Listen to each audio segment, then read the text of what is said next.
Sa isang tahimik na araw sa Tarangnan, Samar, biglang bumulaga ang isang karumal-dumal na krimen. Isang babae ang natagpuang wala ng buhay ang kanyang katawan. Isang tahimik na lugar ngunit saksi sa matinding brutal na pag-atake. Sa likod ng trahedyang ito, unti-unting nalalantad ang isang nakakakilabot na kwento ng kasamaan habang ang buong komunidad ay nagsusumigaw para sa hustisya. Nagsimula ang lahat noong Marso 2024 nang mag-umpisang magulat ang mga residente tungkol sa isang lalaking nagpapakalat ng takot sa kanilang bayan. Si Danny, isang kilalang mangingisda at residente ng barangay, ang naging sentro ng mga krimen sa lugar. Hindi ito ang unang pagkakataon na nasangkot siya sa masasamang gawain, ngunit sa kabila ng mga paratang, hindi pa rin siya kailanman nahuli. Sa buwan lang din na iyon, ang kanyang pangalan ay muling lumutang sa mga balita, ngunit sa pagkakataong ito, mas matindi ang kanyang ginawa.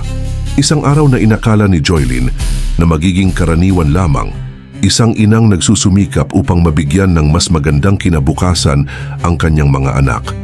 Matapos ihatid ang mga bata sa paaralan, naglakad siya pauwi.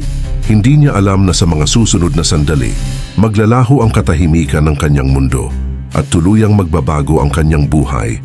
Habang naglalakad si Joylyn pauwi, nasalubong niya si Danny sa isang masukal at liblib na bahagi ng kanilang barangay. Walang direktang nakasaksi sa mga sumunod na pangyayari, ngunit ayon sa ilang residente, may nakarinig ng sigaw. Subalit inakala nito na karaniwang alitan lamang ng mag-asawa kaya hindi niya ito pinansin. Sa mga sandaling iyon, isinagawa na ni Danny ang kanyang balak na karahasan. Sa kabila ng matinding paglaban ni Joylyn, siya ay natalo sa pakikipagbuno at sa gitna ng kanyang paghihirap, isang matinding pinsala sa likod ang tinamo ni Joylyn mula kay Danny. Isang madilim na insidente na nag-iwan ng malalim at hindi mapapawing sugat sa buong komunidad. Nang magtamo na si Joylyn ng malubhang pinsala sa likod, unti-unti siyang nanghina hanggang siya ay napaluhod at tuluyang napahiga sa malamig na lupa. At dito sinimulan ni Danny ang pagbembang kay Joylyn, kung saan nakita ni Danny ang pagkakataon na ito para isakatuparan ng mas madilim niyang balak. Sa kabila ng kalagayan ni Joylyn, hindi siya tinigilan ng suspek. Patuloy niyang inabuso ang kahinaan ng biktima, habang si Joylyn ay pilit pang lumalaban para sa kanyang buhay. Nang matapos ang kanyang isinagawang kasamaan at habang si Joylyn ay pilit pang humihinga, pinili ni Danny na tuluyang patahimikin ang biktima. Nagwakas ang buhay ni Joylyn sa paraang hindi kailanman nararapat sa sinuman, isang trahedyang gumimbal sa buong barangay. Nang mapagtanto ni Danny ang bigat ng kanyang ginawa, agad siyang binalot ng takot at desperasyon. Ayaw niyang mabunyag ang kanyang kasalanan, kaya't nagdesisyon siyang sirain ang mga ebidensya. Sinikap niyang sunugin ang labi ni Joylyn sa mismong lugar ng insidente, umaasang matatakpan ang kanyang mga bakas. Ngunit hindi naging matagumpay ang kanyang pagsunog sa ebidensya, kung saan hindi tuluyang naabo ang ilang parte ng biktima. May mga bahagi pa rin ang naiwan at madaling matukoy. Dahil dito, minabuti ni Danny na ilagay ang mga nalalabing bahagi sa isang sako. Bit-bit ang mabigat na kasalanan, nagtungo siya sa baybaying dagat at doon niya itinapon ang sako at pinatungan ng mabigat na bato. Nagbabakasakaling hindi na ito kailanman matatagpuan. Gayunpaman, kahit anong pagtatago ang gawin ng isang kriminal, ang katotohanan ay laging lumilitaw. Ang pangyayaring ito ay nag-iwan ng matinding takot, galit at lungkot sa buong pamayanan.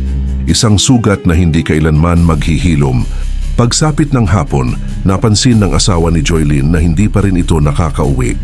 Ang kanilang anak na galing sa eskwelahan ay naghintay ng matagal ngunit walang dumating para sumundo. Dito na nagsimulang mabahala ang pamilya. Agad na kumilos ang asawa ni Joylyn kasama ang ilang kamag-anak. Isa-isa nilang inikot ang buong barangay, nagtanong-tanong sa bawat makasalubong, umaasang may makakapagbigay ng impormasyon tungkol sa kanyang kinaroroonan.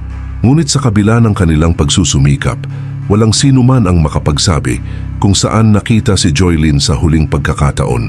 Walang nakakita, walang nakapansin, para bang bigla na lamang itong naglaho sa gitna ng araw. Sa mga sumunod na oras, hindi sila tumigil sa paghahanap. Inikutan nila ang mga madalas na dinaraanan ni Joylyn, mga masukal na daan, bakanteng lote at mga liblib na bahagi ng kanilang lugar. Hanggang sa isang hindi kalayuan, may napansin silang mga bakas ng dugo. Agad silang kinabahan. Sinundan nila ang mga bakas at laking gulat nila nang matunto ng isang bahagi ng lupa na tila katatapos lamang sunugin. Sa gitna ng abo, bumungad sa kanila ang ilang buto, mga kalansay na halos hindi na makilala. Isang tanawin na nagpabagsak sa kanilang pag-asa at nagpatunay sa kinatatakutan nilang posibilidad. Ngunit sa kabila ng kanilang nadiskubre, hindi pa rin sila lubos na naniwala na si Joylyn nga ang kanilang natagpuan. Kumakapit pa rin sila sa pag-asang buhay pa ito at ang mga butong natuntun nila ay maaaring pagmamay-ari ng iba. Pero sa mga panahong iyon, si Joylyn lamang ang tanging nawawala sa kanilang barangay.